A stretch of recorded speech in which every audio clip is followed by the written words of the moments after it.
History में 2 chief secretary jail गए। लेकिन मैंने कल्याण सिंह जी को देखा था, उनके व्यक्तित्व को देखा था, हाँ। उनका जो ग्रेविटास था वो देखा था, उनकी इंटेंसिटी को मैंने देखा था, उनकी ऑनेस्टी को मैंने देखा था। उसके बाद जब मायावती जी के साथ आया तो मुझे झटका सा लगा। वो वाकया क्या था, मैं जानना चाहूंगा कि डीएम कुछ ब्रीफ केस में अंदर लेके गया और वो छोड़ के खाली आया। मैं डे ऑफिसर था वहां पर। अच्छा। मैं बैठा हुआ था तो एक डीएम थे, मुझसे 1 साल जूनियर था, मैं जानता था। आया, हेलो हाई हुई, उसके हाथ में ब्रीफ केस था, अंदर चला गया। लौट के आया तो उसके हाथ में ब्रीफ केस नहीं था। तो मैंने उससे कहा, यार तुम्हारा ब्रीफ केस अंदर छूट गया। बोले नहीं, उसमें कुछ फाइलें लाए थे। तो मैंने कहा, डीएम तो फाइलें नहीं लाता किसी चीफ मिनिस्टर के लिए। हाँ। तो वो भी समझ गया मैं क्या कर रहा हूँ, मैं भी समझ गया मैं क्या कह रहा हूँ। जब उनसे कोई सीएम आवास पे मिलने जाता तो वो चप्पल या जूते उनको बाहर निकालने पड़ते? हाँ, नहीं, वो चप्पल जूता निकालने की बात तो हाँ। ठीक है, वो कई बार जमीन पर बिठलवा देती थी। अच्छा। वो कुर्सी पे बैठी है, बाकी जमीन। मैं इसलिए क्योंकि आप उस पे थे तो बड़ा विचित्र होता था। हाँ। मतलब वहाँ पे एक ही कुर्सी रखी, वो बैठी है, बाकी सब जमीन पे बैठे। मुझे याद है पहली बार जब उनसे बैठक हुई मेरी, तो एक रिव्यू हो रहा था पावर सेक्टर का। तो जो पावर सेक्रेटरी थे उन्होंने एक प्रस्तुतिकरण किया, प्रेजेंटेशन। उसमें 6 या 7 स्लाइड्स दिखाई और हर स्लाइड में उन्होंने कहा ये समस्या कोयले की वजह से, ये समस्या कोयले की वजह से। तो जब खत्म हो गया तब मोदी जी मेरी तरफ घूमे, बोले अनिल जी आपने देखा, आप कोयले की समस्या का समाधान कर दीजिए, देश की आर्थिक स्थिति सुधर जाएगी। ये थे उनके शब्द। अच्छा। तो मैंने कहा, साहब मैं आपसे सहमत हूँ कि कोल की समस्या है, लेकिन ये कहना उचित नहीं होगा कि ऊर्जा क्षेत्र की समस्याएं कोल की वजह से। ऊर्जा क्षेत्र की अन्य समस्याएं भी हैं और ऊर्जा क्षेत्र में सुधार के लिए उसको कॉम्प्रिहेंसिवली देखना पड़ेगा। अब देखिए, मेरी मत भिन्नता थी उनसे, सामान्य रूप से कोई आसानी से उनसे मत भिन्नता नहीं रखता था, लेकिन वो मुझसे सहमत हुए। उन्होंने कहा कि हाँ सही कह रहे हैं आप। फिर वो पीयूष गोयल की तरफ घूमे, वो हमारे मंत्री थे दोनों के, पावर और कोल के। उनसे कहा कि अनिल जी सही कह रहे हैं, इस पावर सेक्टर को कॉम्प्रिहेंसिवली देखना पड़ेगा। आज हमारे साथ एक ऐसे अफसर हैं जिन्होंने पीएमओ को ना कहने की हिम्मत दिखाई, जिन्होंने कभी अपने उसूलों से समझौता नहीं किया, मायावती से लेकर कल्याण सिंह के साथ काम किया। सत्ता और तंत्र को बेहद करीब से देखने वाले रिटायर्ड आईएएस अधिकारी अनिल स्वरूप जी हमारे साथ हैं। सर, दैनिक जागरण में आपका बहुत बहुत स्वागत है। नमस्कार। अब मैं आगे बढ़ूं, बातचीत बढ़ाएं उससे पहले मैं आपको बता दूं, सर ने 2 किताबें लिखी हैं जो अभी हमारे पास है। एनकाउंटर्स विद पॉलिटिशियंस, ये एक किताब है, और एक है no more a civil servant. आप लोग भी चाहें तो पढ़ सकते हैं ये दोनों किताबें। मैं इसलिए कह रहा हूँ क्योंकि इसमें काफ़ी कुछ सर ने खुलासे किए हैं, अपनी जर्नी जो 38 साल की रही है उसको भी साझा किया है, तो आप लोग भी ये किताब पढ़ सकते हैं। सर, मैं चाहूँगा कि आप बताएं थोड़ा सा कि आपका जो शुरुआती जीवन था वो कैसा था। मतलब शुरुआत से ही आईएएस बनना था या कुछ और थी प्लानिंग, बाद में इस फील्ड में आए या कैसे क्या? देखिए, मेरा जब मैं 11 या 12 साल का था तो मैंने एक कागज़ देखा। हाँ। तो मैं थोड़ा पढ़ना लिखना सीख गया था।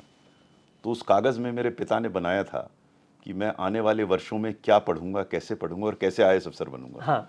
ये मेरे फादर की ड्रीम थी। हाँ। मुझे आईएएस अफसर बनाना। उस समय तो खैर मुझे कुछ समझ में नहीं आया आईएएस क्या होता है। हाँ।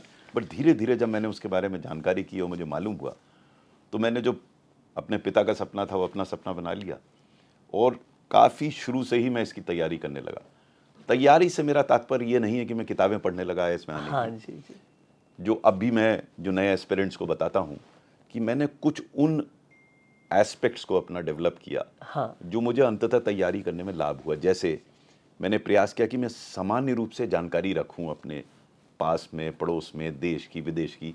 तो मेरा सामान्य ज्ञान बहुत अच्छा हो गया था। हाँ हाँ हाँ। उसी तरह फिर मैंने प्रयास किया कि मैं अपने कम्युनिकेशन स्किल्स, यानी कि अपने भावों की अभिव्यक्ति कैसे सुचारू रूप से मैं कर सकूं, हाँ। इसका मैंने अभ्यास किया, प्रयास किया।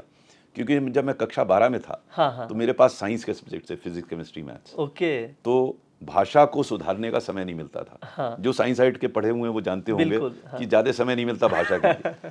तो जब मैं कक्षा 12 से जब मैं उसके बाद में स्विच किया आर्ट्स में, ह्यूमैनिटीज़ में चला गया, तो मैंने रियलाइज़ किया कि मुझे अपना विचारों की अभिव्यक्ति, अपनी एक्सप्रेशन में सुधार लाना होगा। बिल्कुल। तो मैंने एक प्रक्रिया अपनाई जो आज भी मैं लोगों को सुझाव देता हूँ कि कैसे अपनी विचारों की अभिव्यक्ति में आप सुधार लाएं, कैसे आप अपने संवाद में सुधार लाएं। तो उसका प्रयास किया और उसके प्रयास के फलस्वरूप वो सुधार हुआ। फिर मैं डिबेटर बना। तो मैंने तैयारी के लिए तैयारी की थी आईएएस की।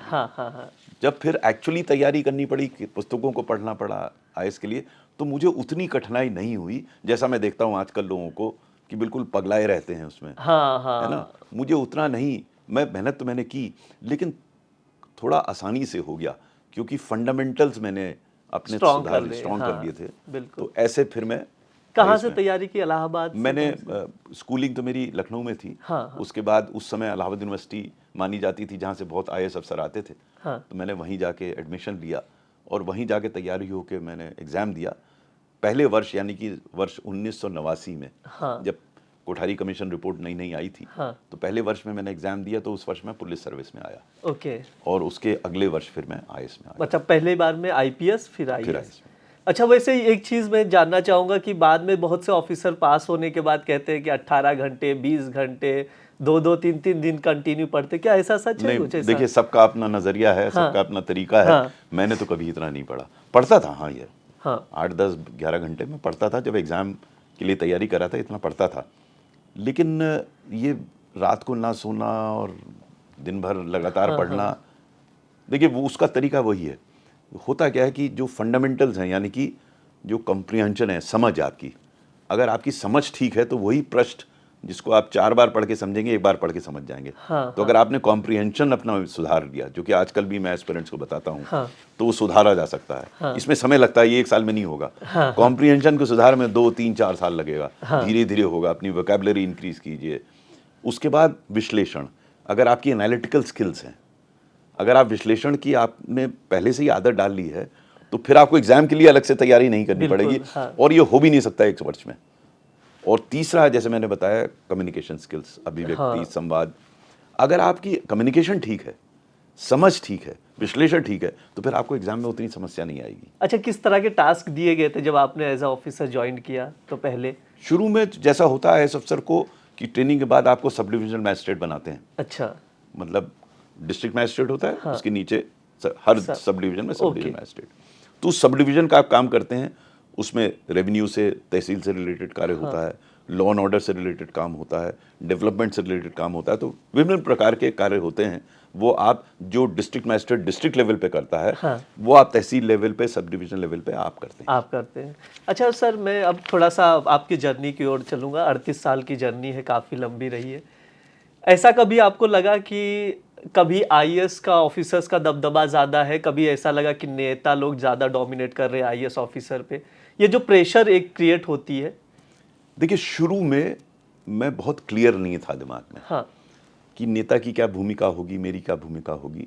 शुरू में मैं समझता था कि मैं आईएएस अफसर हूँ, मैं सब कुछ कर दूंगा, हाँ ये भी ठीक कर दूंगा, वो भी। जो जोश होता है, कोई नए युवा में जोश होता है, वही था। और आईएएस अफसर आप और बन गए, तो आप समझते थे मैं ये भी कर दूंगा, वो। धीरे धीरे मुझे समझ में आया कि हर व्यक्ति की और हर अफसर की कुछ सीमाएं हैं। अगर उन सीमाओं को हम नहीं समझेंगे तो हम यहाँ भी लड़ेंगे, वहाँ भी लड़ेंगे और काम कुछ नहीं करेंगे। तो शुरू में मेरा नजरिया नेताओं के बारे में बड़ा गलत था, अजीब था। मैं समझता था सब नेता बेईमान है, और जो नेता आ रहा है मेरे पास उसका कोई अल्टीरियर मोटिव है काम से लेकर। तो मैं अक्सर नेताओं से लड़ जाता था। लेकिन धीरे धीरे मुझे समझ में आया, जैसा कि मैंने अच्छे नेताओं को भी देखा, क्योंकि मेरा ये मानना है कि नेता भी इसी समाज से आते हैं। बिल्कुल सर। अच्छे बुरे हर प्रकार के हैं। हाँ तो मुझे धीरे धीरे समझ में आया नेता भी बड़े अच्छे होते हैं। जैसे मैंने जब कल्याण सिंह जी के साथ काम किया, मैं जब उनका विशेष सचिव था, डायरेक्टर इन्फॉर्मेशन था, तो मैंने देखा इतना अच्छा नेता भी होता है। उससे पहले गड़बड़ नेता भी थे। तो मैंने धीरे धीरे समझा कि समूह के रूप में अच्छा बुरा कहना ठीक नहीं है। हर व्यक्ति विशेष को हमें समझना पड़ेगा कि उस व्यक्ति विशेष में क्या कमी है, या क्या गड़बड़ करता है, क्या अच्छा करता है। और मैंने ये भी समझा कि कोई भी ऐसा व्यक्ति नहीं है जिसमें सब चीजें अच्छी हैं, या कोई ऐसा व्यक्ति नहीं जिसमें सब चीजें खराब हैं। तो क्या हम उस नेता की अच्छाई को लेवरेज करके उससे काम करा सकते हैं? ये आसान नहीं था, और मैं अभी बड़ी आसानी से कह दे रहा हूं, लेकिन मुझे समझने में करीब 10-12 साल लगा। इसमें 10-12 साल में मुझे समझ में आया कि नेता तो अपनी जगह पर है, हम प्रजातंत्र में हैं, और नेता की एक महत्वपूर्ण भूमिका है इस प्रजातंत्र में। हम उसे नकार नहीं सकते। नकारने से हम अपनी कठिनाई उत्पन्न कर रहे हैं। हम उसको रिकॉग्नाइज करें कि नेता की ये महत्वपूर्ण भूमिका है, और अपनी भूमिका डिफाइन करें। रोल डेफिनेशन बहुत महत्वपूर्ण है। जब मैंने धीरे धीरे समझ में आया कि मुझको ये काम करना है, तो मेरे लिए फिर उतनी कठिनाई नहीं थी। धीरे धीरे डगर आसान हो गई, लेकिन शुरू में बड़ी कठिनाई आई। शुरू में प्रॉब्लम्स हुए।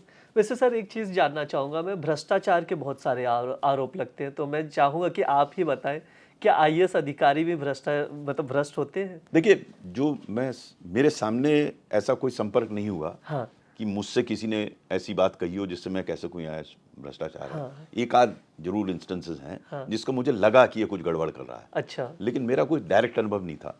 अपने कार्यकाल के 38 साल में कोई मेरे पास ना पैसा लेकर आया, ना मैंने किसी को पैसा दिया। हाँ। ना किसी ने मुझसे ऐसी बात कही, ना मैंने किसी से कही। तो मेरा कोई व्यक्तिगत अनुभव नहीं है। हाँ, मैं भी अखबार में पढ़ता हूँ कि यहाँ गड़बड़ हो रहा है, ये हाँ, गड़बड़ हाँ। करता है, मैं भी सुनता हूँ गड़बड़ हो रहा है, जो बड़ी दुखद स्थिति है। हाँ। क्योंकि मेरा ये मानना है कि आईएएस अफसर को करप्ट होने की जरूरत नहीं है। देखिए, एग्जैक्टली, हाँ। मेरा ये, अब देखिए, ऐसा मैं ये नहीं कहता कि किसी को जरूरत है, लेकिन निश्चित रूप से आईएएस अफसर को तो नहीं है, क्योंकि सरकार आपकी अच्छी देखभाल करती है, आपको सब सहूलियतें देती है, आपको इस स्तर पे बैठालती है जहां आप लोगों का बहुत भला कर सकें, आपको ऐसा महसूस कराती है कि आप में अच्छी पावर है। जब ये सब चीज़ें हैं तो आप किसके लिए करते हैं? लेकिन मेरे सुनने में आया है, मुझे जानकारी हुई है कि कई लोग फिर भी करते हैं। मुझे आश्चर्य होता है। मैं जस्टिफाई नहीं करता करप्शन को कहीं, लेकिन मेरा ये मानना है कि आईएएस अफसर का तो बिल्कुल ही जस्टिफिकेशन नहीं है करप्ट होने का। आपको सब कुछ तो मिल रहा है जीवन में आपको, और आप कई अधिकतर आईएएस अफसर ऐसे हैं जो ये चाहते थे जीवन में आईएएस अफसर बनना, है ना? हाँ। आप वो बन गए। बिल्कुल। अब उसके बाद आप बनने के बाद अपने को, सबको बर्बाद कर रहे हैं। मुझे लॉजिक नहीं समझ में आती, बट उनकी कोई लॉजिक होगी जो ये करते हैं। वैसे क्या लगता है, मतलब इसका सॉल्यूशन क्या, मतलब इसमें देखिए, सुधार कैसे हो सकता है? ये आपने बहुत बड़ी बात कही, इस पे मैंने काफी लिखा भी। हाँ। पहली चीज कि जब हम चयनित करते हैं आईएएस अफसर को, आज की तारीख में यूपीएससी बड़ी अच्छी संस्था है, उसके कोई डाउट नहीं है, लेकिन जो चयन होता है वो हम लीडर्स का नहीं करते। देखिए, मेरे विचार से आईएएस अफसर एक लीडर होना चाहिए। ठीक है। हम क्या करते हैं, 3 घंटे की परीक्षा लेते हैं और आधे घंटे का इंटरव्यू लेते हैं। हाँ। तो उसके लिखने की क्षमता, उसकी इंटेलेक्चुअल कैपेबिलिटीज, ये तो जज कर लेते हैं, लेकिन लीडरशिप कैपेबिलिटीज नहीं करते। लीडरशिप कैपेबिलिटीज में लिखना, इंटेलेक्ट, ये तो महत्वपूर्ण अंग है, लेकिन उसके अलावा भी बहुत सारी चीजें हैं। एक बहुत बड़ा एस्पेक्ट है लीडरशिप का, वो है एटीट्यूड का। मैं अक्सर इस चीज को कहता हूं कि एटीट्यूड को आप आउटसोर्स नहीं कर सकते, एक्सपर्टीज को कर सकते हैं। आप एक्सपर्टीज को ला सकते हैं, वो कर सकते हैं। एटीट्यूड तो मेरा व्यक्तिगत है। अगर हमने सही एटीट्यूड के व्यक्ति का चयन नहीं किया तो चांसेस है कि आगे गड़बड़ होना शुरू होगी। मैं नहीं कहता हो जाएगी गड़बड़, लेकिन चांसेस हैं। पहले, आज से 15-20 साल पहले ऐसे इंस्ट्रूमेंट्स अवेलेबल नहीं थे जिससे आप किसी के एटीट्यूड को जानकारी कर सकें। आज की तारीख में है उपलब्ध, बिल्कुल, लेकिन उसमें आपको समय लगेगा किसी व्यक्ति को आंकने में। आधे घंटे के इंटरव्यू में नहीं कर सकते। मेरा व्यक्तिगत मानना यह है कि आप आईएएस अफसर को चयनित कर रहे हैं जो एक विभाग को, एक जिले को बर्बाद कर सकता है, तो आप उसके साथ ज्यादा समय लगाइए, आधे घंटे से। हाँ। और ये प्रयास कीजिए जानने का कि उसका एटीट्यूड पॉजिटिव है, हेल्पफुल है, एक्सेसिबल है। ये सब एटीट्यूड एट्रीब्यूट्स हैं जो कि जज हो सकते हैं। इसमें भी हो सकता है 20% में गलती हो जाए, लेकिन 80% आप चेक कर लेंगे उस व्यक्ति को कि इसका एटीट्यूड ठीक है या नहीं है। नंबर 1, आप एटीट्यूड, सही एटीट्यूड आदमी को सेलेक्ट करें। फिर आप उसकी जब ट्रेनिंग कर रहे हैं मसूरी एकेडमी में, तो उसको लॉ ना पढ़ाएं, कॉन्स्टिट्यूशन मत पढ़ाएं, हिस्ट्री मत पढ़ाएं, ज्योग्राफी मत पढ़ाएं। उसको उसका जो वैल्यू सिस्टम है, उसका जो एटीट्यूड है, उस पर वर्क करें। और ये भी हो सकता है कि उसको ये दर्शाएं कि आपका सकारात्मक एटीट्यूड हो, आपका एथिकल एटीट्यूड हो, आप ऑनेस्ट हो, तो आपको नाम मिलेगा, आपको काम मिलेगा, आपको ख्याति मिलेगी, आपके लिए सुधार होगा। और ये सिखाने से नहीं होगा, दर्शाने से होगा। कैसे दर्शाएं? आप ऐसे अधिकारियों से एक्सपोज कीजिए उनको जो कि अपने करियर में ऑनेस्ट थे, एफिशिएंट थे, सफल थे। सफल बहुत महत्वपूर्ण है। अक्सर हम क्या कहते हैं कि जो ऑनेस्ट आदमी है वो सफर कर रहा है, हाँ।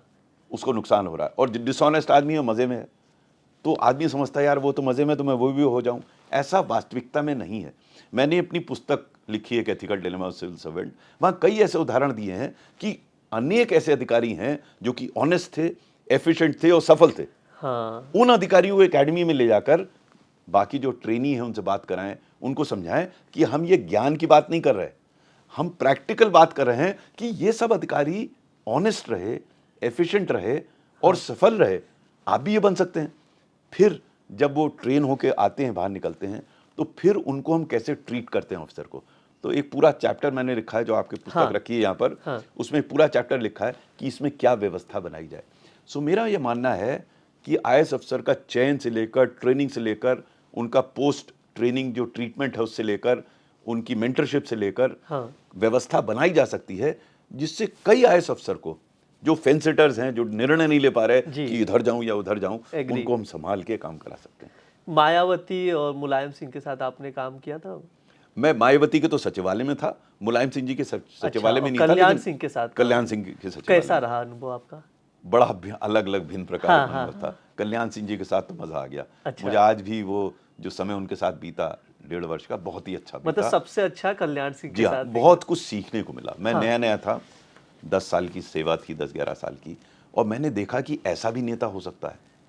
क्योंकि शुरू मेरी थोड़ी ख्याति ऐसी बन गई थी हाँ। कि ये गड़बड़ सुनता नहीं है और गड़बड़ काम करता नहीं है, अच्छा। और मुंह फट है, अपनी बात स्पष्ट बोल देता है। हाँ हाँ हाँ। तो जब मुझे चयनित किया गया डायरेक्टर इन्फॉर्मेशन और पब्लिक रिलेशंस में, तो मुझे थोड़ा आश्चर्य हुआ, क्योंकि डायरेक्टर पब्लिक रिलेशंस तो सॉफ्ट स्पोकन और सबसे बढ़िया बात करने वाला था, मैं तो बिल्कुल मुंह फट था। तो मैंने बाद में जब चयन हुआ था, तो मेरी कल्याण सिंह से भेंट नहीं हुई थी। ओके। मुझे भेंट नहीं थी, बस मुझे अपॉइंटमेंट हुआ तब मिला मैं जाकर, पहले नहीं मिला मैं। हाँ। सामान्य रूप से आदमी इतनी सेंसिटिव पोस्ट पर उसी व्यक्ति को लाता है जिसको जानता है। बिल्कुल सही मेरी बात कोई है। जान पहचान नहीं थी, मैं जानता नहीं था। मुझे बाद में बताया गया कि जब चयन हो रहा था डायरेक्टर इन्फॉर्मेशन, क्योंकि बहुत इंपॉर्टेंट पोस्ट थी, तो ग्रेडेशन लिस्ट पे जब नाम आया, मेरा नाम आया, तो कल्याण सिंह ने पूछा ये कैसे अधिकारी हैं। तो किसी ने कहा उनसे कि साहब ये बहुत मुंहफट आदमी है, ये अपनी बात कह देता है। तो कल्याण सिंह ने उसको जरूर लाओ। हाँ। तो कल्याण सिंह, देखिए, पहला ही स्टेप ऐसा था कि वो जानबूझ के मुझे लेकर आए थे, ये जानते हुए कि मैं अपनी स्पष्ट बात कहता हूँ। और शुरू में ही ऐसा एक वाकया हो गया, मुझे स्मरण है कि मुझे 20-25 दिन हुए होंगे, मेरा काम ये था कि सुबह पेपर क्लिपिंग्स ले जाऊँ, उनको दिखाऊँ और उनसे पूछूँ इसकी क्या प्रतिक्रिया दी जाए। हाँ। उस समय टीवी था नहीं, ये मैं वर्ष 1991 की बात कर रहा हूँ। जी। तो उस दिन जब सुबह मैं पहुंचा, तो चीफ सेक्रेटरी और डीजीपी खड़े हुए थे, और कल्याण सिंह जी किसी बात से नाराज थे। तो मैं चीफ सेक्रेटरी के पड़ोस में खड़ा हो गया। हाँ। चर्चा ये हो रही थी कि इटावा में बाई इलेक्शन होना था। ओके। तो उस बाई इलेक्शन में कल्याण सिंह जी की अगले दिन या 2 दिन बाद एक 7 पॉलिटिकल मीटिंग्स लगा दी थी। हाँ। तो वो नाराज इस बात से थे कि मेरी तबीयत ठीक नहीं है, 7 किसने लगा दी, आखिरी 2 कैंसिल कर दो। तो जब ये कह रहे थे, तो डीजीपी और चीफ सेक्रेटरी दोनों उनसे सहमति दिखा रहे थे, हाँ सर आप सही कह रहे हैं, आपकी तबीयत ठीक नहीं, आप नहीं जा पाएंगे। मेरी आदत थी, मैं बोल गया बीच में। मैंने कहा साहब मैं कुछ दिन पहले डिस्ट्रिक्ट मजिस्ट्रेट था, तो जब चीफ मिनिस्टर आता है तो सब बड़ी तैयारियां होती हैं। हाँ। और अपेक्षाएं होती हैं, आशाएं होती हैं, तो चाहे सर आप 2 मिनट के लिए जाएं, बोले मत, नमस्कार करें, लेकिन जाएं जरूर। वो मेरी तरफ उन्होंने घूर के देखा, क्या मैं जा सकता हूँ? जैसे ही उन्होंने कहा कि चीफ सेक्रेटरी मुझे को नहीं मानने लगे चुप रहने के लिए। तो मैं चुप नहीं हुआ, मैंने कहा साहब मेरी राय में ये है, बाकी आप जो चाहे निर्णय लें, और जोर को नहीं माने। हाँ।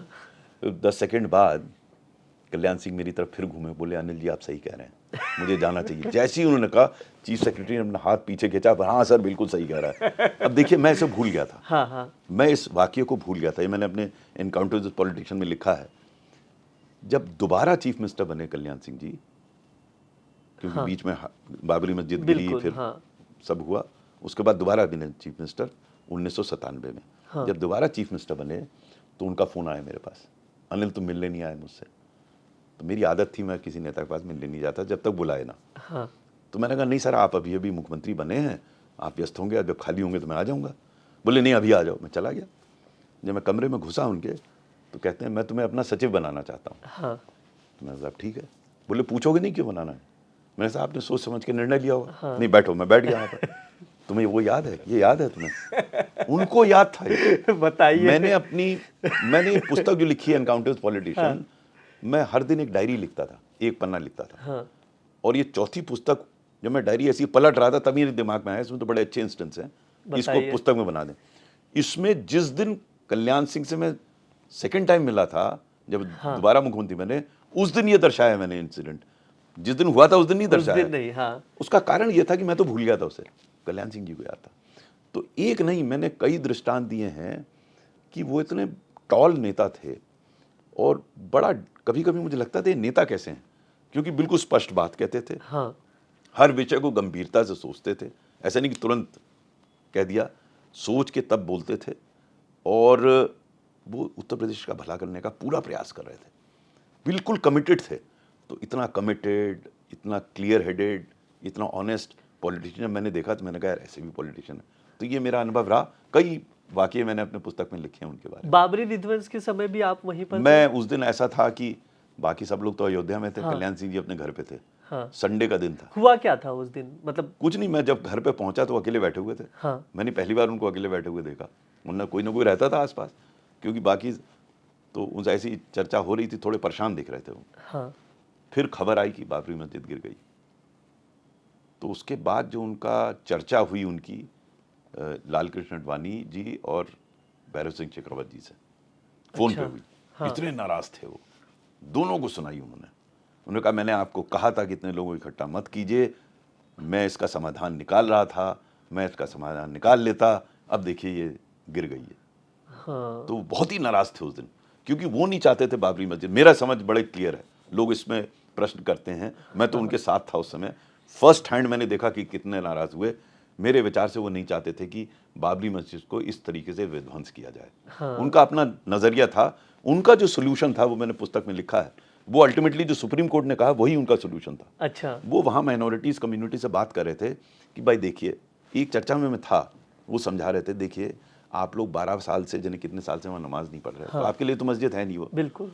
मेरी आस्था का प्रश्न है, तो मुझे यहाँ मंदिर बनाने दीजिए, आप जहाँ बताइएगा मैं आपकी मस्जिद अच्छी बनवा दूंगा। ये उनका नजरिया था, वही सुप्रीम कोर्ट ने कहा, अल्टीमेटली कहा कि यहाँ मंदिर बनेगा और दूसरी जगह मस्जिद बनेगी। ये सोल्यूशन वो 1991 में दे रहे थे। तो वो विजनरी भी थे, कर सकते थे बहुत। अब लोग कहते हैं बाद में उन्होंने दूसरा स्टेटमेंट हाँ, दे दिया, क्योंकि कहा कि मैं ही जिम्मेदारी ले रहा अब हूँ। ये क्यों कहा, किस लिए कहा, मुझे पता है। हाँ। देखिए राजनीति, मैं राजनीति की तो हूं नहीं, वो राजनीतिक कोई स्टेटमेंट दे रहे हैं, क्यों दे रहे हैं मुझे नहीं पता। मैंने अपनी पुस्तक में वही लिखा जो मैंने अपने आंखों से देखा और कानों से सुना, मेरे सामने की बात है।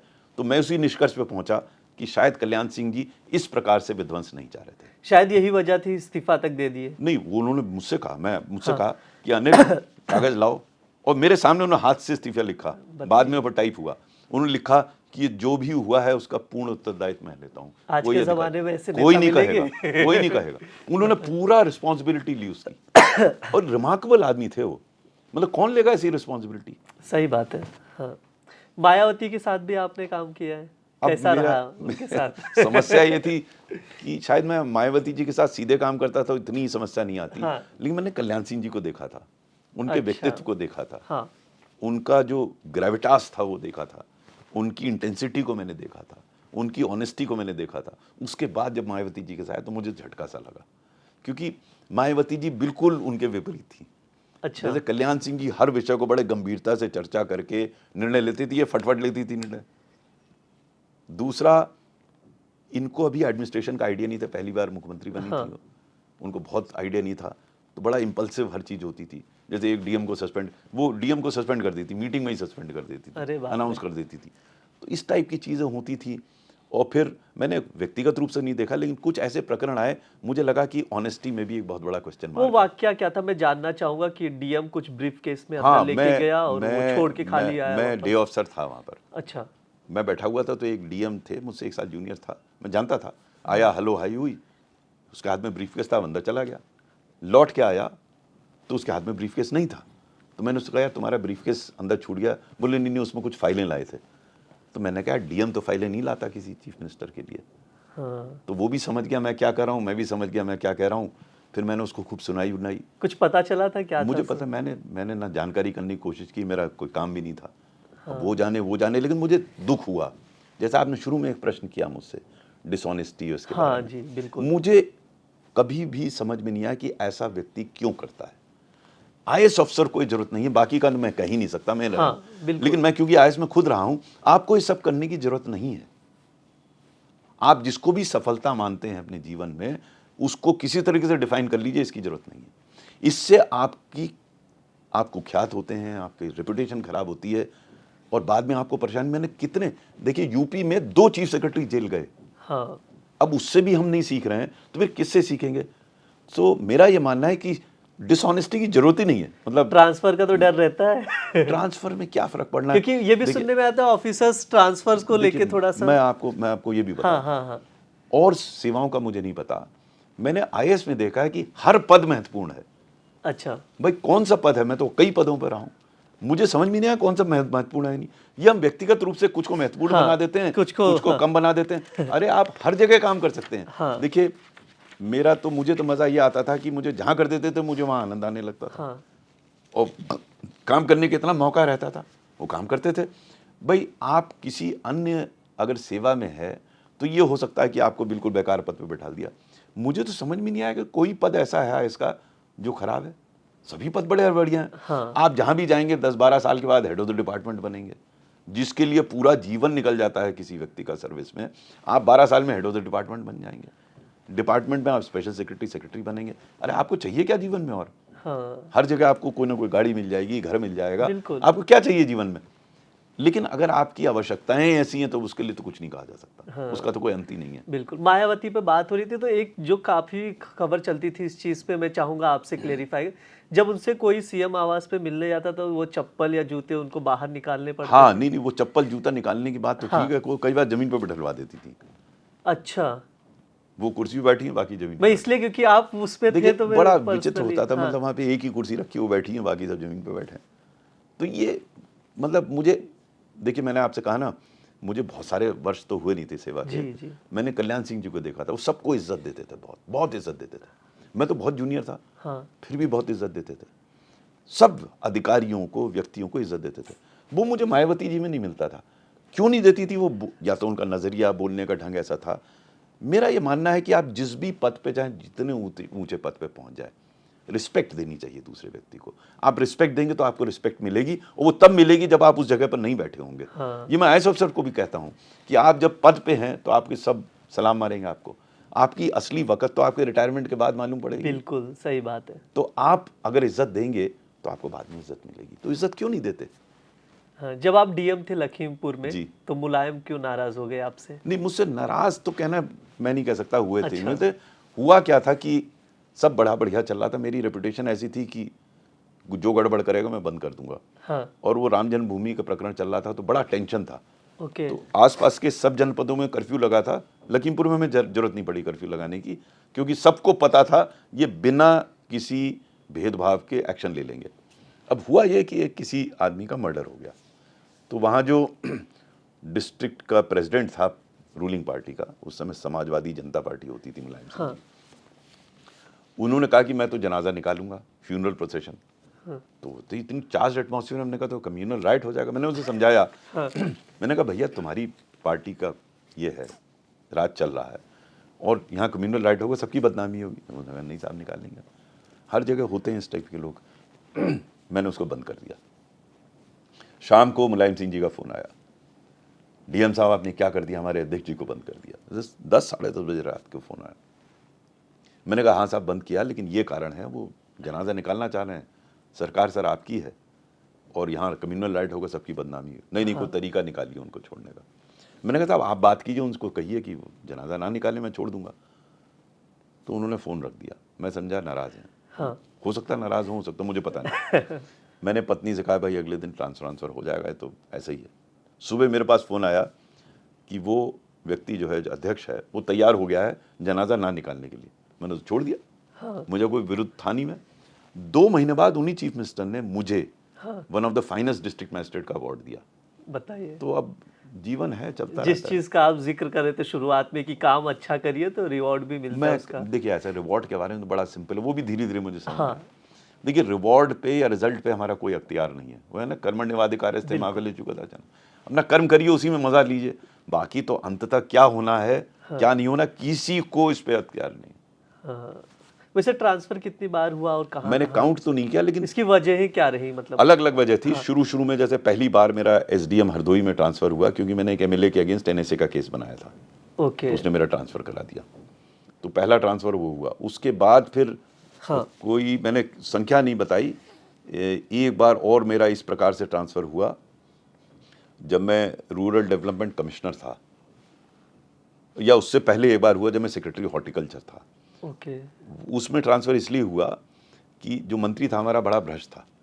अब एक तरफ देखिए, जहाँ कल्याण सिंह इतने बढ़िया, और ये के भ्रष्ट, उनको 25% कहते तो पहले ही 25% ले लेते थे सब। तो इतना भ्रष्ट था वो। उसने एक दिन आदेश मुझे भेजा कि इस डिप्टी डायरेक्टर को आप क्या कहते हैं, सस्पेंड कर दीजिए। तो अधिकृत थे, मतलब ऐसे इलीगल ऑर्डर नहीं था, लेकिन कुछ कारण नहीं दिया था। मैंने उनको फ़ोन करके पूछा, सर आपने इनको सस्पेंड करने को कहा है, क्या हो गया? कहते मुझे मिलने नहीं आया। हमने कहा बड़ी छोटी चीज़ है, मैं कह दूंगा मिल लेगा। हाँ। कॉन्वर्सेशन ख़त्म हो गया। मैंने मालूम किया इस अधिकारी के बारे में, लोगों ने कहा साहब बड़ा अच्छा अधिकारी है, ईमानदार है। तो मेरा माथा और ठनका, मैंने उसे बुलाया। मैंने उसे कहा तू मिलने क्यों नहीं गया, मंत्री जी बड़े नाराज़ हैं। कहता है सर मैं कई बार मिल चुका हूँ, लेकिन जैसे वो मिलना चाह रहे हैं मैं नहीं मिल पा रहा हूँ। हाँ। मैंने अपनी पुस्तक में लिखा 3 प्रकार के करप्शन है, नजराना, शुक्राना, जबराना। तो ये मंत्री जो है प्रॉब्ली नजराना चाह रहा था कि जाएंगे कुछ भेंट वेंट चढ़ाएगा। इसने कहा साहब मेरे पास ना पैसा है देने को, मैं नहीं दूंगा। अब मेरे को ये प्रॉब्लम थी कि इसको मैं कैसे बचाऊं। तो एक मैंने नियम देखा कि अगर मैं मंत्री से असहमत हूं तो मैं फाइल चीफ सेक्रेटरी के माध्यम से भेज सकता हूं। तो मैंने चीफ सेक्रेटरी से बात की, नोट लिखा कि साहब ये बैकग्राउंड है, इसकी कोई गलती नहीं है। हाँ। वो फाइल पे बैठ गए चीफ सेक्रेटरी, तो ऑर्डर इशू नहीं हुआ।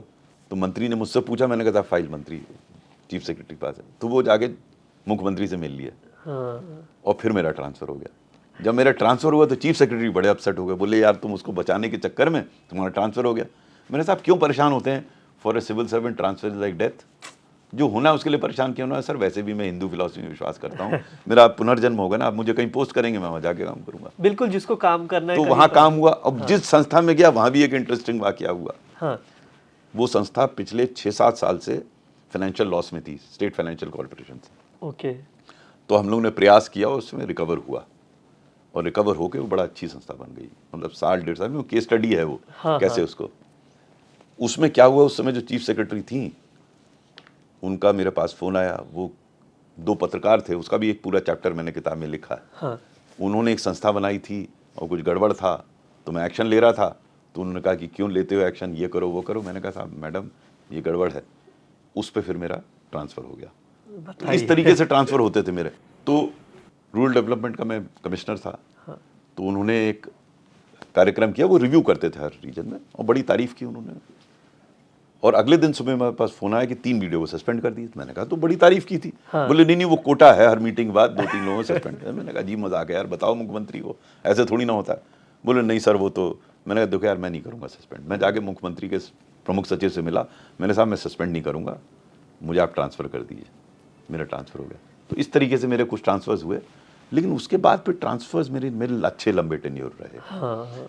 धीरे धीरे मुझे भी समझ में आने लगा कि नेता की कुछ सीमाएं होती हैं, कुछ उनकी आवश्यकताएं होती हैं, आप उनको समझ के अगर काम करें। और मुझे ये भी समझ में आया difference between compromise and accommodation. अगर कोई चीज़ नियम के विरुद्ध है तो उसमें तो मैं बिल्कुल नहीं कॉम्प्रोमाइज़ करूँगा, वो नहीं करूँगा मैं। अगर नियम के विरुद्ध नहीं है तो मैं उसको तुरंत कर दूंगा। लेकिन कुछ ग्रे एरिया है, उस ग्रे एरिया में मैं कोशिश करूंगा समझाने की नेता को कि ये काम ठीक नहीं है। और अगर मैंने सीख से समझाया तो मैं उसको कन्विंस कर लूँगा, और नहीं समझाया तो फिर उसकी बात मुझे माननी पड़ेगी कि मेरा बॉस है। अनावश्यक लड़ने से काम नहीं होता। तो मैंने पाया अपने पूरे कार्यकाल में 80-85%, यहाँ 90% तक मैं नेता को समझा लेता था अपनी बात में। अब बाकी 10% में मुझे ओवर रूल करता था, तो उसमें झगड़ा करने के बजाय जो वो कह रहा है उसको कर दो। बट जो भी वो भी काम नियम के विरुद्ध नहीं होना चाहिए। नियम के विरुद्ध तो मैं कुछ नहीं करता था। हाँ। ये स्पष्ट था। एक बार ये हमने अपने आप को समझ लिया, समझा लिया, फिर जीवन में समस्या नहीं आती। अच्छा, 2013 के पास कंबोडिया में थे, फिर रिटर्न आते आपको, तो स्कैम से जुड़ा हुआ क्या क्या काम नहीं, मिला वो था? ऐसा हुआ था हाँ। कि मैं 2013 का टाइम था, मैं कंबोडिया गया हुआ था। ओके। हाँ। मैं एक स्कीम चलाता, राष्ट्रीय स्वास्थ्य बीमा योजना, वो मैं दुनिया भर में जाके बता रहा था लोगों को। ओके। तो मुझे एक फ़ोन आया कैबिनेट सेक्रेटरी साहब का। हाँ। कि वो मिलना चाह रहे हैं। तो जब मैं लौट के आया तो उनसे मिलने गया, तो उन्होंने मुझे बताया कि भाई ये जितने स्कैम्स हो रहे हैं उसकी वजह से अधिकारियों ने निर्णय लेना बंद कर दिया। हाँ। और उसकी वजह से फिर ये प्रोजेक्ट्स क्लियर नहीं हो पा रहे हैं। हाँ। सैंक्शंस नहीं मिल पा रही। हाँ। तो सरकार ने निर्णय लिया था कि एक प्रोजेक्ट मॉनिटरिंग ग्रुप की स्थापना की जाए कैबिनेट सेक्रेटेरिएट में, और मुझे उसका अध्यक्ष बनाया जाए। तो वो निर्णय हुआ, फिर मैं उसका अध्यक्ष बना, और फिर हमने ऐसी व्यवस्था बनाई बिल्कुल ट्रांसपेरेंट। यानी कि वो मेरे विचार से पहला शायद ऑफिस रहा होगा दिल्ली हाँ। में जहाँ कोई फाइल, कोई पेपर नहीं, कुछ नहीं था। सब वेब के थ्रू होता था, इंटरनेट के थ्रू होता था, डिजिटल होता था। और 15 महीने 2013 और 14 में 15 महीने में लगभग 5 लाख करोड़ प्रोजेक्ट्स की क्लियरेंस हुई। बाप रे। वो एक रिकॉर्ड था, और सबको उससे लाभ मिला। उससे कई प्रक्रियाओं में सुधार आया। और मुझे जैसे पहले भी शौक था कि कैसे टेक्नोलॉजी का उपयोग करें व्यवस्थाओं को सुधारने में। मेरा ये मानना था, अक्सर लोग, जैसे आपने भी करप्शन की बात कही, कि मेजॉरिटी ऑफ करप्शन टेक्नोलॉजी के माध्यम से हैंडल किया जा सकता है। मेरा व्यक्तिगत अनुभव है, चाहे ये रहा हो, चाहे कोल रहा हो, हाँ। हर जगह वैसे मैंने कोल स्कैम क्या था उसका पूरा? देखिए, कोल भी बड़ा इंटरेस्टिंग था। इसी के बाद हाँ कैबिनेट सेक्रेटेरिएट के बाद मुझे पिक किया गया कोल सेक्रेटरी में, तो मैंने उससे बड़ा डिटेल में देखा सीएजी की रिपोर्ट को, और मैंने पाया कि इसमें कई गड़बड़ियां हैं सीएजी रिपोर्ट में। क्योंकि जो कैलकुलेशन विनोद राय जी ने किया था, वो कैलकुलेशन इस आधार पे किया था कि एवरेज कॉस्ट उन्होंने ले ली माइनिंग की। तो जो लोग कोल माइनिंग जानते हैं वो समझेंगे कि कॉस्ट इस बात पे निर्भर करती है कितना आप डीप जा रहे हैं। जितना डीप जाएंगे उतना ही महंगा हो जाएगा कोल माइनिंग। यानी कि कॉस्ट ऑफ कोल माइनिंग 300 रुपए पर टन से लेकर 3000 रुपए पर टन हो सकती है। ओके। तो उसकी एवरेज लेना तो गलत होगा। हाँ। क्योंकि आप किसी का लॉस या प्रॉफिट निकालते हैं, क्या खर्चा हुआ, क्या आमदनी हुई, इसमें जो डिफरेंस है वही होती है ना। अब आपने खर्चे को यहाँ रख दिया, हाँ तो फिर प्रॉब्लम हो जाएगी। हाँ। तो आप उन्हें करना क्या चाहिए था, उनको हर माइन को कैलकुलेट करना चाहिए था। मैंने अपनी पुस्तक में एक चैप्टर लिखा है, where did Vinod go wrong in his Rai as CAG. हाँ। उसमें यही चीज़ बताई है मैंने कि उनके कैलकुलेशंस गलत थे, और जो मैंने कैलकुलेशंस किए हैं अभी तक किसी ने उसको क्वेश्चन मार्क नहीं लगाया है। तो जो जिस नंबर पे वो पहुंचे वो नंबर गलत था, पहली चीज़। दूसरी उनकी गलती ये थी कि सीएजी का काम होता है अपनी रिपोर्ट लाके आप पार्लियामेंट को सबमिट कर दीजिए। दुनिया भर में गाना मत गाइए, टीवी इंटरव्यू दे रहे हैं, प्रेस कॉन्फ्रेंस कर रहे हैं, क्या कराना चाह रहे थे आप? मेरे विचार से उनको ये नहीं करना चाहिए था। हाँ। तो उससे माहौल ऐसा बन गया, जो कोयले में मैंने महसूस किया, कि कोई भी अधिकारी निर्णय नहीं लेना चाह रहा था फाइल पे, या रिकमेंड नहीं करना चाहता फाइल पे। यानी कि जब हम लोगों ने कोल ब्लॉक ऑक्शन किए तो कई ऐसे फाइल्स थी जिसमें मुझे इनिशिएट करना पड़ा रिकमेंडेशन, तो सचिव के रूप में। ऐसा सामान्य रूप से नहीं होता। सामान्य रूप से फाइल बन के आती है, उसी में रिकमेंडेशन आता है। बिल्कुल। इसमें और थोड़ी चीज़ें थी, मैं सोच उसमें जो रिकमेंडेशन जो कमेटी बनी थी तो उसके आप मेंबर बनने से मना किए थे, ऐसा कुछ था? नहीं, वो ऐसा हुआ था कि हाँ, जब वो मैं जानना वो ऐसा चाहूँगा। हुआ था कि पीएमओ में अक्सर बैठकें होती थी। शुरू में मैंने ज्वाइन किया था, तो वहाँ पीएमओ में ये राय बनी। ये कब की बात है? ये शुरू में, जब मैं 2014 की बात है, जब अच्छा। मैं नया ज्वाइन किया। निपेंद्र मिश्र थे? निपेंद्र मिश्रा हाँ। थे उस समय प्रमुख सचिव, और उन्होंने कहा कि ऐसा है कि विनोद राय साहब की अध्यक्षता में एक कमेटी बना देते हैं। हाँ। वो ओवरसी करेगी तुम्हारा ये कोल ब्लॉक ऑक्शन। तो मैं थोड़ा अपसेट हो गया। मैंने कहा कि साहब, मुझे आपने सचिव बनाया है, तो ये काम मुझे करने दीजिए, या फिर उन्हें सचिव बना दीजिए, उनको करने दीजिए। ये उचित नहीं होगा कि मैं काम करूं और वो मॉनिटर करें। उन्होंने समझाने की कोशिश की तुम्हें ये हेल्प करेंगे। मैंने कहा साहब, मैं हेल्प तो वैसे ही ले लूंगा उनसे इनफॉर्मली, आप औपचारिक रूप से कमेटी क्यों बना रहे हैं? हाँ। औपचारिक रूप का कमेटी का मतलब एक सुपरविजन हो जाएगा, रिस्पॉन्सिबिलिटी मेरी होगी, सुपरविजन वो करेंगे। तो ये व्यवस्था ठीक नहीं है। मैंने उसको रेजिस्ट किया और फिर वो कमेटी नहीं बनी। और पीएम मोदी से मुलाकात हुई आपकी? पीएम मोदी कैसा रहा? पीएम मोदी से तो बड़ी अच्छी मुलाकात। पहले 2 साल पे तो बड़ा मजा आया उनके साथ मुझे काम करने में। मुझे याद है पहली बार जब उनसे बैठक हुई मेरी, तो एक रिव्यू हो रहा था पावर सेक्टर का। तो जो पावर सेक्रेटरी थे, उन्होंने एक प्रस्तुतिकरण किया, प्रेजेंटेशन। उसमें 6 या 7 स्लाइड्स दिखाई, और हर स्लाइड में उन्होंने कहा ये समस्या कोयले की वजह से, ये समस्या कोयले की वजह से। तो जब खत्म हो गया तब मोदी जी मेरी तरफ घूमे, बोले अनिल जी, आपने देखा, आप कोयले की समस्या का समाधान कर दीजिए, देश की आर्थिक स्थिति सुधर जाएगी। ये थे उनके शब्द। अच्छा। तो मैंने कहा साहब, मैं आपसे सहमत हूं कि कोल की समस्या है, लेकिन ये कहना उचित नहीं होगा कि ऊर्जा क्षेत्र की समस्याएं कोल की वजह से हैं। ऊर्जा क्षेत्र की अन्य समस्याएं भी हैं, और ऊर्जा क्षेत्र में सुधार के लिए उसको कॉम्प्रिहेंसिवली देखना पड़ेगा। अब देखिए, मैं अपनी मत भिन्नता थी उनसे, सामान्य रूप से कोई आसानी से उनसे मत भिन्नता नहीं रखता था, लेकिन वो मुझसे सहमत हुए। उन्होंने कहा कि हाँ, सही कह रहे हैं आप। फिर वो पीयूष गोयल की तरफ घूमे, वो हमारे मंत्री थे दोनों के, पावर और कोल के। उनसे कहा कि अनिल जी सही कह रहे हैं, इस पावर सेक्टर को कॉम्प्रिहेंसिवली देखना पड़ेगा। तो पीयूष गोयल जी को ये गलतफहमी हो गई कि मैं मोदी जी के नजदीक हूँ। वैसे मतलब मैं जानना चाहूंगा कि मतलब इतना आसान होता है अफसर के लिए प्राइम मिनिस्टर से असहमति दिखाना? देखिए, मुझे पता नहीं।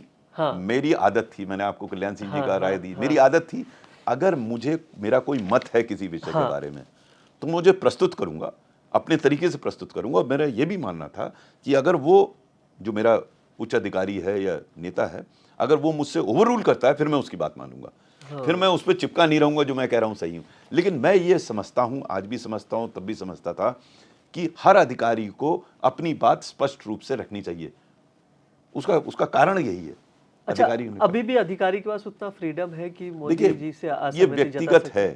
लेकिन मैंने ये जरूर देखा कि 2-2.5 साल बाद लोगों ने अपनी बात कहना बंद कर दिया था। उतनी फ्रीली जो बात पहले 2-2.5 साल में मोदी जी से लोग कर लेते थे, क्योंकि मैं उसके बाद भी 1.5-2 साल रहा, हाँ। कुल 4 साल का मेरा था tenure as secretary government of India. वो जो चर्चा हो रही थी, वो जो आराम से अपनी बात कह रहा था अधिकारी, वो लोगों ने कम कर दिया। अब ये क्यों हुआ मुझे पता नहीं, होना नहीं चाहिए था, क्योंकि पहले 2-2.5 वर्ष में जो मैंने देखा मोदी जी को, सरकार को, बड़ा ओपन गवर्नमेंट थी। अपनी बात वो कहते थे, मोदी जी हम लोग को हर 3 महीने में चाय पे बुलाते थे, और चाय पे बिल्कुल ओपन डिस्कशन, वो खुद ही कहते थे इसमें बताइए क्या करना चाहिए, खुद पूछते थे सबसे और सब बताते थे, और बड़ा मजा आता था उसमें, और बड़ा इनफॉर्मल डिस्कशन होता था। उसके बाद प्रधानमंत्री खुद जवाब देते थे उन प्रश्नों का। अब देखिए ये सब बहुत बढ़िया चला।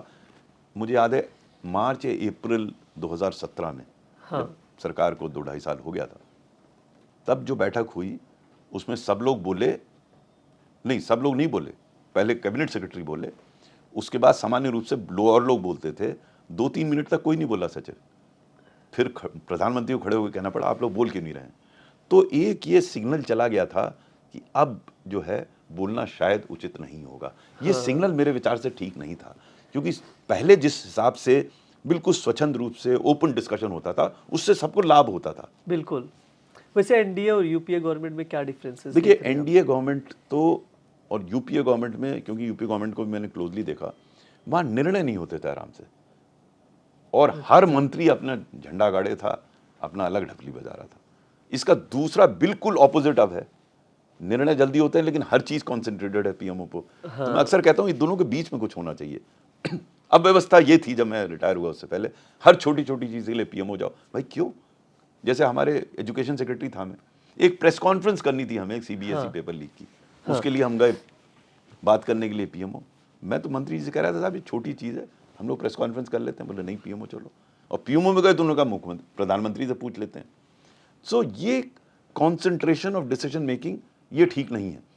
देखिए डिफाइन कर लेना चाहिए कि ये चीजें जो नेशनल इंटरेस्ट में है वो पीएमओ में जाएंगी, बाकी चीजें तो अपना निर्णय लें। अब होता क्या, आप देखिए अपॉइंटमेंट्स में देख लीजिए आप, इतने पब्लिक सेक्टर अंडरटेकिंग से उनके डायरेक्टर्स की नियुक्ति होती है, वो सब पीएमओ जाते हैं, फाइलें पड़ी रहती हैं, महीनों पड़ी रहती हैं, डायरेक्टर्स की नियुक्ति नहीं होती। तो उससे नुकसान किसको हो रहा है? उन संस्थाओं को हो रहा है जहाँ के डायरेक्टर्स नहीं है, और इसकी जरूरत नहीं है। मेरा ये कहना है कि ये विचार होना चाहिए कि ये काम पीएमओ नहीं लेगा।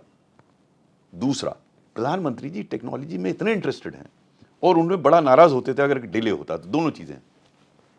तो जैसे हमने अपने यहाँ कोल में या एजुकेशन में किया था, सब फाइलें डिजिटाइज करती थी, तो विलम्ब होने का क्वेश्चन ही नहीं था, क्योंकि सबको पता था कि मुझे पता हो सकता है कि वो किस फाइल पे कितने घंटे कितने मिनट बैठा है। मैंने अक्सर इस बात को लिखा है कि पीएमओ क्यों नहीं डिजिटाइज करता फाइल? अगर पीएमओ डिजिटाइज कर लेगा तो सब विभाग भी करेंगे डिजिटाइज, और तुरंत मालूम पड़ जाएगा कि कौन किस फाइल पे बैठा हुआ है। देखिए प्रधानमंत्री को वास्तविकता में देखने की जरूरत नहीं है कौन किस पे बैठा है, लेकिन उस अधिकारी को पता है कि प्रधानमंत्री को पता हो सकता है कि किस फाइल पे बैठा, वो बैठेगा नहीं फाइल पे। आपको मंथली मॉनिटरिंग की जरूरत ही नहीं है, ये तो रियल टाइम असेसमेंट हो जाएगा कि कौन किस पे बैठा है, चाहे वो पीएमओ हो चाहे कोई विभाग हो। आधी समस्या इस देश में विलंब की वजह से है, शासकीय निर्णयों में विलंब से। करप्शन भी अधिकतर विलंब की वजह से होता है। मेरे विचार से विलंब अगर आप कम कर दें, जो कि आप कर सकते हैं टेक्नोलॉजी के माध्यम से, तो समस्याओं का समाधान होने लगेगा। क्यों नहीं करते? बड़ा आसान है। लोग आर्टिफिशियल इंटेलिजेंस की बात करते हैं, मैंने कहा तो बहुत बड़ी चीज है। जो टेक्नोलॉजी अवेलेबल है उसके आधार पे आप गवर्नेंस को क्यों नहीं सुधारते? बिल्कुल सुधारा जा सकता है। आप शिक्षा सचिव भी रहे हैं, तो कैसा लगा था वो माहौल? क्योंकि शिक्षा स्कैम की बार बार एजुकेशन स्कैम की बात होती है, मैं चाहूँगा कि किस तरह के स्कैम्स आपको देखने मिले और इसमें सुधार कैसे हो सकती, वो बहुत ज़रूरी है, आप बताइए। देखिए जब मैं शिक्षा सचिव बना उससे पहले मैं कोल सचिव था। अच्छा। जब मेरी कोयला सचिव के रूप में पोस्टिंग हुई, तो मैंने अपने मित्र को फ़ोन किया, यार कोल सेक्टर कैसा है? तो उसने मुझसे कहा गैंग्स ऑफ वासेपुर देखी है क्या? तो समझ में आ गया क्या। फिर जब मेरी पोस्टिंग हुई कोल से एजुकेशन में, तो मैं समझा, जैसे अंग्रेजी में मैंने लिखा है कि I was probably coming out of the dark dungeons of coal mines to the bright lights of school education. But to my utmost horror, I found that the mafias of coal were not as bad as mafias of school education. In coal, mining was underground, mafias were overground. In education, all the mafias are underground, eating into the essentials of Indian society. देखिए जो mafia education के हैं बहुत ही गंभीर किस्म के हैं, क्योंकि कोल में तो सबको पता है ये माफिया गड़बड़, एजुकेशन में पता नहीं है। तो मैंने इन माफियाओं पर एक चैप्टर लिखा है अपनी पुस्तक में, और मैंने कई प्रकार के माफिया बनाए। उसमें प्रमुख रूप से जैसे बीएड एंड डीएलएड कॉलेजेस का माफिया है, वो सबसे बड़ा माफिया है। यानी कि इस देश में 16,000 लगभग बीएड एंड डीएलएड कॉलेजेस थे उस समय 2016 में। उसमें से मुझे बताया गया कि 4,000 तो एग्जिस्ट ही नहीं करते, एक कमरे में हैं, आपको डिग्री दे देंगे। आप सोचिए कैसा टीचर आप तैयार करेंगे अगर ऐसा ट्रेनिंग देकर वो आएगा। तो एक माफिया वो था। फिर दूसरा माफिया था कि चयन टीचर्स का कैसे हो। आपको पता होगा कि हरियाणा के एक चीफ मिनिस्टर बाद में जेल में गए, बिल्कुल, वो स्कैम हुआ, सिलेक्शन स्कैम। तीसरा जो बड़ा माफिया है वो है नकल माफिया। गजब का नकल माफिया है वो। मेरे को अनुभव है 1984 का, जब मैं देवरिया डिस्ट्रिक्ट में पोस्टेड था, उस समय कुशीनगर देवरिया डिस्ट्रिक्ट का पार्ट होता था। एक दिन मेरे ड्राइवर ने मुझसे सुबह कहा कि सर आप चलिए आपको एक नज़ारा दिखाते हैं। तो मुझे ले गया, एग्जाम चल रहे थे उस समय स्कूल। जैसे ही मेरी जीप पहुंची वहाँ पर, लोग स्कूल की जो क्लास था उसकी खिड़की से कूद कूद के भाग रहे थे। मैंने ये क्या हो रहा है? बोले सर ये सब नकल कराने आए थे, आपकी गाड़ी देखी तो भाग रहे हैं, आप देखिए। ये स्तर है नकल का। अगले दिन मुझसे कहता है सर आज थोड़ा जल्दी चलेंगे दूसरे स्कूल में। मैंने चलो, दूसरे स्कूल में गए। स्कूल में पहुंचे तो वहाँ बड़ी शांति थी, तभी एग्जाम शुरू हुआ था। मैंने कहा यहाँ तो बढ़िया चल रहा है। बोले नहीं सर बढ़िया नहीं चल रहा है, वो आम का बाग देख रहे हैं ना आप, सब वहाँ सॉल्व कर रहे हैं पेपर, सॉल्व कर लेंगे आके नकल कराएंगे। आप विश्वास कीजिए कि ये एग्जामिनेशन सेंटर पे ठेका होता था नकल का। तो अगर ये नकल माफिया है तो कैसे बच्चा आगे बढ़ेगा? फिर एक पब्लिशिंग माफिया है, तो कई प्रकार के माफिया हैं। तो मैं लगभग 20-22 महीने जो रहा वहाँ सचिव के रूप में, तो मैंने प्रयास किया कि इन माफियाओं को थोड़ा बहुत जो भी कर सकता हूँ वो करूँ। और मेरा ये मानना है, फिर अल्टीमेटली मैं इस निष्कर्ष पे पहुँचा कि शिक्षा की प्रमुख समस्या टीचर से रिलेटेड है। कि अगर हम टीचर की व्यवस्था ठीक कर दें तो काफ़ी हद तक, समस्याएं और भी हैं, काफ़ी हद तक समस्याओं का समाधान हो सकेगा। टीचर एक पिवट है स्कूल एजुकेशन का। तो जैसे कई जगह टीचर है ही नहीं, कई जगह एक टीचर है, कई टीचर है लेकिन वो जाता नहीं है। जो टीचर है वो शिक्षित नहीं है। टीचर जो है नेतागिरी में लगा हुआ है, पढ़ाने में नहीं लगा है। लेकिन ये कहते हुए मैं ये भी कहना चाहूँगा कि कई बहुत अच्छे टीचर्स हैं। मैंने कई ऐसे टीचर्स को पाया जिनके बारे में जब उनसे चर्चा होती थी तो बहुत मुझे ज्ञान मिलता था और लगता था ऐसे भी अच्छे टीचर्स हैं। तो हर प्रकार के लोग हैं। मेरे विचार से शिक्षा में टीचर की व्यवस्था को सुधारना आवश्यक है। अच्छी खबर यह है कि जो नई एजुकेशन पॉलिसी आई है, इसमें टीचर पर विशेष बल दिया गया है और जो मैंने आपको समस्याएं बताई इनके समाधान से संबंधित उसमें व्यवस्था बनाई गई है। मुझे आशा है कि उसका सही इम्प्लीमेंटेशन हो सकेगा।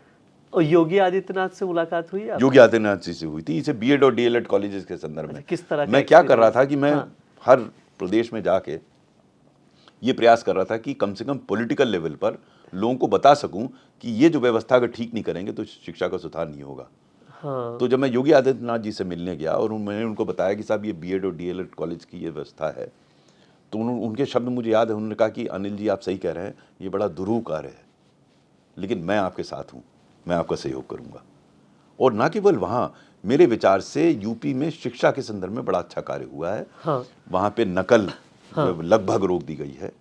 उसका मैंने स्वयं उदाहरण देखा था कि उस वर्ष जिस साल उन्होंने रोकी नकल, उस वर्ष लगभग 10 लाख लोगों ने परीक्षा ही नहीं दी। बिल्कुल, क्योंकि उनको मौका नहीं था नकल करने का। इससे अच्छी व्यवस्था नहीं हो सकती कि उन्होंने अपने पहला प्रयास किया था कल्याण सिंह जी ने 1991-92 में, लेकिन उनकी तो सरकार ही नहीं चली।